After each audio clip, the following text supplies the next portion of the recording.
स्वागत है stock news में। केमिकल सेक्टर की कंपनी हिकाल लिमिटेड के बारे में आज हम बात करेंगे और जानने की कोशिश करेंगे कि ये शेयर आने वाले ट्रेडिंग सेशन में कैसा परफॉर्म करता हुआ दिखाई देगा और लॉन्ग टर्म के लिए भी ये शेयर कैसा है, तो इन सब पे चर्चा करेंगे। इससे पहले अगर आप मेरे चैनल पे पहली बार आए हुए हैं तो सब्सक्राइब जरूर कर लें ताकि इसी तरह के लेटेस्ट इन्फॉर्मेशन आपको मिलता रहे। अगर पिछले 6 महीना की इस स्टॉक की बात की जाए तो लगभग इस शेयर में 42-42.5% तक की गिरावट आई है। और अगर हम एक साल की बात करें इस शेयर में तो लगभग इस शेयर में 133% तक की तेज़ी देखने को मिल रही है। तो लगातार जो एक अपसाइड ट्रेंड बना था उसके बाद इसमें एक गिरावट देखने को मिल रही है। तो अब सवाल उठता है कि इस शेयर का भविष्य क्या होगा। इस कंपनी के क्वार्टरली रिजल्ट की बात करें तो इसमें हमें तेज़ी देखने को मिल रही है। देखेंगे कि सेल जो है इसका लगातार जो है बढ़ता जा रहा है। वहीं अगर नेट प्रॉफिट की बात की जाए तो प्रॉफिट में भी हमें तेज़ी देखने को मिल रही है।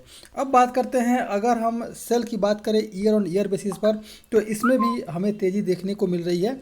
और उसके बाद अगर देखा जाए इसका जो नेट प्रॉफिट है ईयर ऑन ईयर बेसिस पर, इसमें भी हमें तेज़ी बढ़ते हुए देखने को मिल रही है। यानी केमिकल सेक्टर की कंपनी आने वाले समय में आपको बेहतरीन रिटर्न देते हुए दिखाई दे सकती है। अगर हम इसके इक्विटी ऑफ रिटर्न की बात करें तो एक साल में ये कंपनी जो है लगभग 15%, 3 साल में 14%, 5 साल में 13% और 10 साल में लगभग 13% तक का रिटर्न जो है इस स्टॉक के इक्विटी से मिला है। कुल मिलाकर अगर देखा जाए तो इस शेयर में लॉन्ग टर्म के लिए अगर बात की जाए तो लॉन्ग टर्म के लिए ये शेयर बेहद ही शानदार रह सकती है, क्योंकि जो इसका तिमाही का जो नतीजा है वो बेहद ही शानदार रहा है और ईयरली बेसिस पर भी शानदार ये कंपनी का परफॉर्मेंस रहा है। तो लॉन्ग टर्म के लिए इस शेयर पे आप खरीदारी कर सकते हैं और दांव लगा सकते हैं।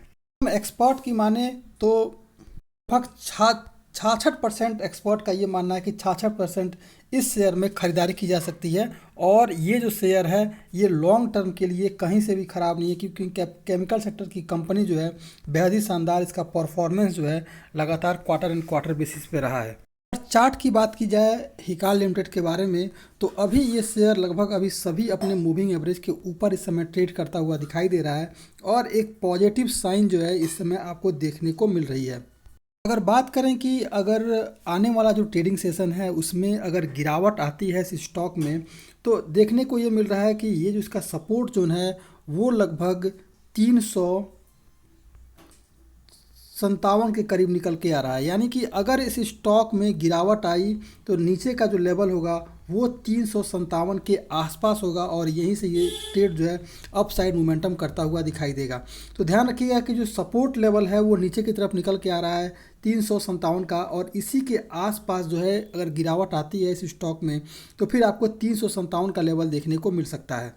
अगर ऊपर के लेवल की बात की जाए कि अगर इस स्टॉक में पॉजिटिव मोमेंटम दिखाता है तो इस स्टॉक में अगर ख़रीदारी करनी है तो 380 के ऊपर ही ख़रीदारी करें। इसके पीछे का कारण ये है कि अगर आप देखेंगे तो 377 पर ये मल्टीपल सपोर्ट लिया हुआ है और यहीं से इस स्टॉक में गिरावट शुरू हो गई है। अगर आप देखेंगे ध्यान से तो मैं आपको दिखाना चाहूँगा ये जो शेयर है 377 के करीब आकर के यहीं से गिरावट इस स्टॉक में शुरू हो गई है। आप देख रहे होंगे कि 377 का जो लेवल है इसको ये सपोर्ट नहीं कर पाया है और लगातार इस स्टॉक में जो है गिरावट देखने को मिल रही है। अगर यहाँ से भी बात की जाए तो ये लेवल जो है आपका काफ़ी क्रूशियल लेवल है और यहीं से इस स्टॉक में गिरावट देखने को मिल रही है। अगर ये स्टॉक आने वाले ट्रेडिंग सेशन में 380 को क्रॉस कर जाता है, ये जो लेवल है 380 को अगर क्रॉस करता है फिर आपको जो है बेहतरीन रिटर्न जो है आने वाले कुछ दिनों में देखने को मिल सकता है। लगभग जो है इस स्टॉक में आपको 390 का लेवल जो है इंट्राडे में देखने को मिल जाएगा। लेकिन लॉन्ग टर्म के लिए अगर ख़रीदारी करनी है इस स्टॉक में तो आने वाले और लॉन्ग टर्म के लिए ये शेयर जो है लगभग 550 तक का टारगेट आप ले करके चल सकते हैं और आने वाले ट्रेडिंग सेशन में आपको ये देखने को मिल जाएगा। तो ये था आज का हिकाल लिमिटेड पर। अगर आप मेरे चैनल पे पहली बार आए हुए हैं तो सब्सक्राइब करना ना भूलें और लॉन्ग टर्म के लिए ये शेयर बेहद ही शानदार रहेगा और आपको रिटर्न देता हुआ दिखाई देगा। तो अगर आप मेरे चैनल पर पहली बार आए हुए हैं तो सब्सक्राइब करना ना भूलें। Thank you.